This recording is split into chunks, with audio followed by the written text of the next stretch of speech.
I don't know how to kind of read this game. I know Jared likes the Vikings here. I kind of like the Giants. I want to see where your head's at, Tank. Who would you lay the points with, or would you take the points with the Giants? Yeah, so I know Jared's angle here, so I'm gonna just go ahead and speak to the other side and then see if we can somehow find some Mm-hmm.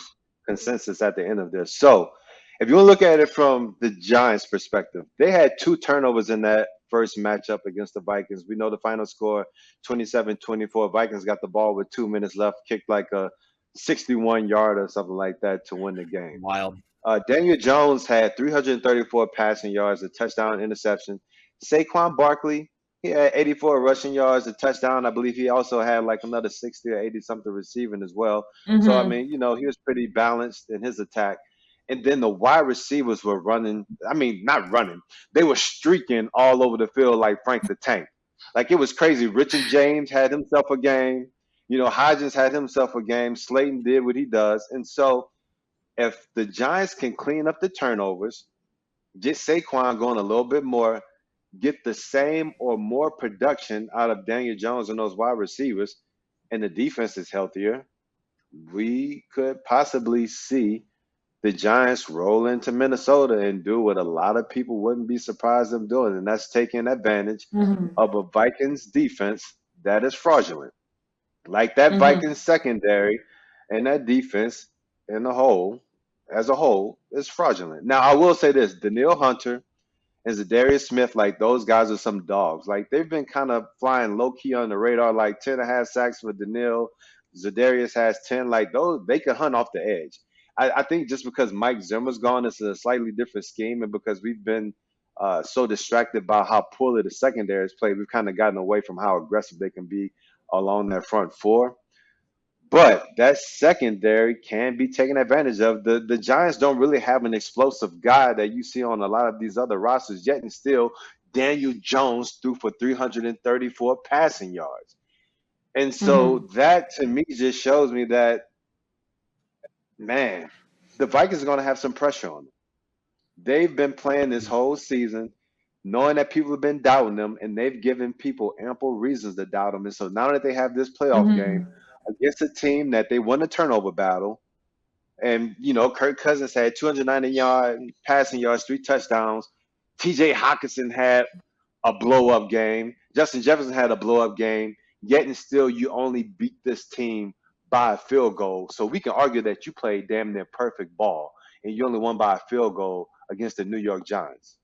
And so you tell me I'm gonna have Yeah. confidence that the Vikings can pull it off again.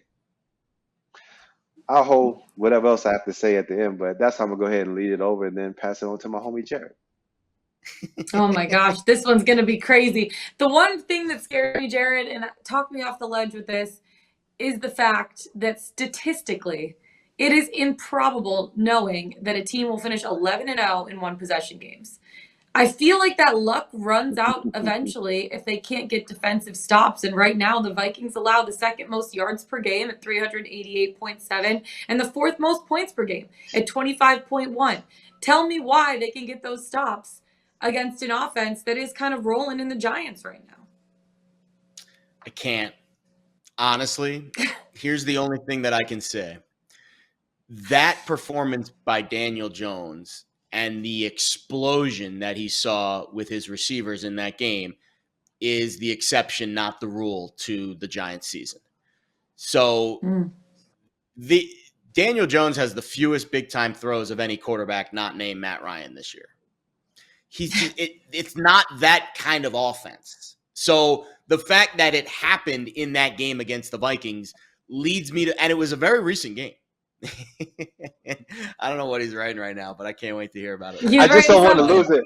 I, Yeah, I he's don't want to going. lose it because you said it's the exception, not the rule, but it's the Mm-hmm. exception because who they were playing. I just didn't want to lose That's that. But fair. carry on.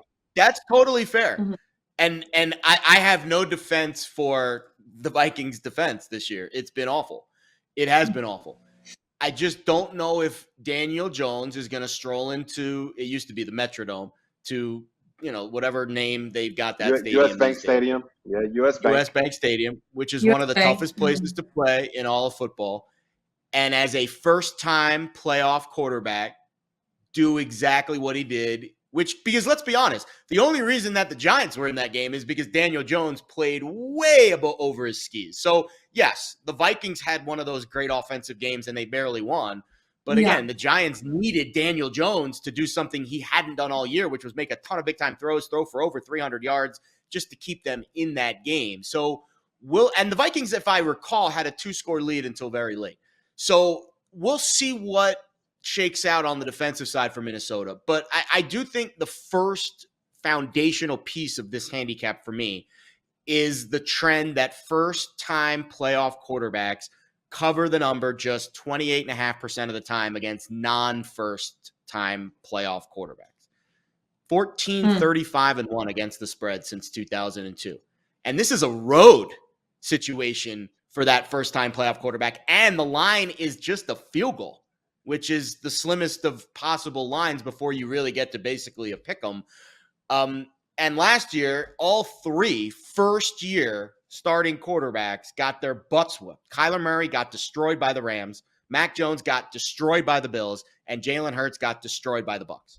So all three of those games were on the road. It just, I don't know if we're going to see Daniel Jones replicate that performance. The offensive line for the Vikings, I think, is getting a little healthy. Keep an eye on Garrett Bradbury, the center, and the right tackle, Blake Brandel, this week. Brandel got activated from IR. Bradbury's been nursing an injury. Neither of those guys played in the first game 3 weeks ago. So if you want to talk about a massive difference in protection for Kirk Cousins, it's going to be center, right tackle, starter-level guys compared to the replacement levels who both started in the first game for this team. And listen, Kirk Cousins, say what you want about Kirk Cousins, but he's actually handled the blitz okay. And that's going to be something that he will be facing a lot of in this game against Wink Martindale. And I don't know. I really think the vibe for me is if Minnesota plays their best game, I think this game is not close. I really don't. And I think Daniel Jones is going to be in for a long day. But the Vikings haven't played a normal game all year. So do I expect this game to be normal? Probably not. But at 3, they just played 4 weeks ago, and the line was 4.5. So what's really changed in that period of time to now bump it down to the most key number of 3? I don't see a lot that's changed, frankly. So I think at 3, the Vikings, to me, are the probably best value bet on the board this week.